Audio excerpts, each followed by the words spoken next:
तामिलनाडु राजनीति सरगरम रही नुआकरी गढ़ी उठी विजय टीवीके सर्वबृहत दल भाव में उभा होती टीवीके प्रथम थर पर 2026 विधानसभा निर्वाचन में भाग्य परीक्षा कर सफल दल 108 आसन में विजय होती किंतु सरकार गठन पर दल को आउ 10 जन विधायकों समर्थन दरकार। एसबु मध्य तमिलनाडु निर्वाचन को नहीं बड़ कथा कहते जोहू प्रतिष्ठाता श्रीधर भेम्बू।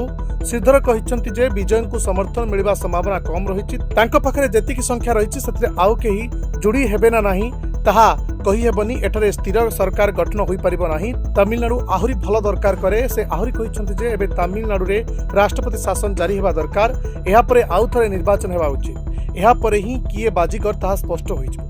जहाँ लगुच पुणी थे निर्वाचन हेले टीवी के भल सीट जितिब किंतु डीएमके एआईएडीएमके विजय को रोकने चेष्टा करेंगे जहाँ फाइट को अधिक रोचक कर तेबे विजय को रोकने को हाथ मिलाई पारती डीएमके एआईएडीएमके। तेबे लेम्बू पोस्ट पर यूजर नाना कथा कहते किछि यूजर आउ थे निर्वाचन सपक्ष रही आउ कि विरोध कर निर्वाचन हेले कौनसी दल कल बल लगाईदेवे यह अधिक अर्थ और समय नष्ट करिबो बोली किछि नेटिजेन्स मत देउछन्ति।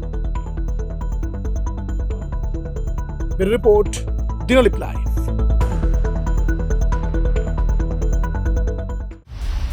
दिनलिपि लाइव को एबे ही लाइक शेयर सब्सक्राइब करो।